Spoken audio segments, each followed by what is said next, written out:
Hey guys, my name is Joshua from TechNiv.com, and finally the Samsung Galaxy S7 Edge has arrived in Malaysia. The Samsung Galaxy S7 Edge. And I did go to the launching event. It was super packed, but not really because of the S7 Edge, but it's due to the arrival of the Korean superstar Kwang-Soo. Anyway, let's get back into my thoughts and impressions of the S7 Edge.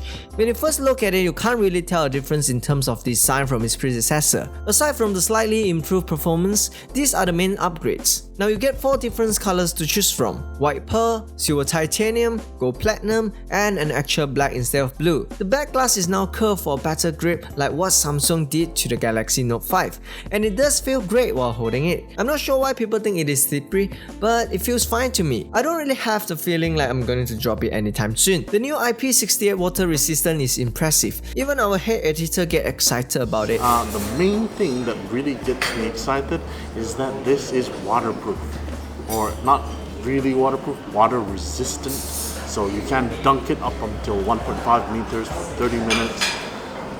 So yeah, you can just wash it underneath the tap and it's fine. You can just rinse it with water without much to worry about, but I'll get back into more detail when I do a liquid test video very soon. The phone gets 1mm thicker than the S6, but Samsung puts in a larger battery, so it's considered a win for me because your phone is going to be useless anyway if it can't survive the whole day. As always, Samsung is very good at making their smartphone display. The 5.5-inch Quad HD Super AMOLED display looks very nice and bright on the S7 Edge, even under direct sunlight. If you take a closer look, both the home button and the camera are more flattened out compared to the S6. It looks more smooth in terms of the overall design. One of the complaints of the S6 was not having expandable storage, but for the S7 Edge, you do have the option to expand your storage via microSD card up to freaking 200GB. Not so sure who will be needing that much. The camera on the S7 Edge gets a new 12MP sensor with f1.7 aperture, which means you can capture a better low light photo, but the quality isn't really that much of an improvement when taking photos in low light.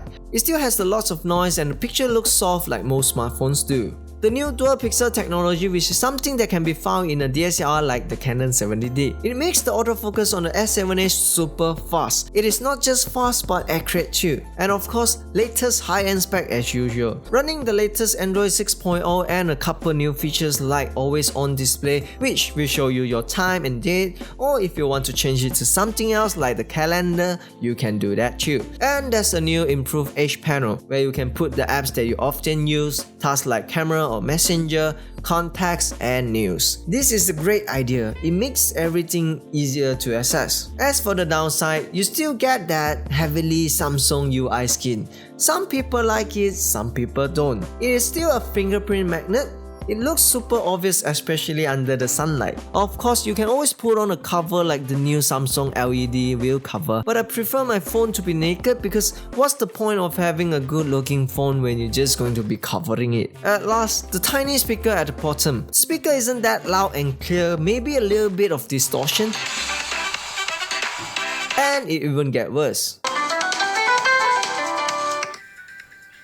So overall, this is still a great smartphone. Perhaps it is not as innovative as it used to be, but nothing would really go wrong if you decided to get one. So thank you guys for watching. Let me know what's your thought on the Galaxy S7 Edge, and I'll talk to you guys in the next video.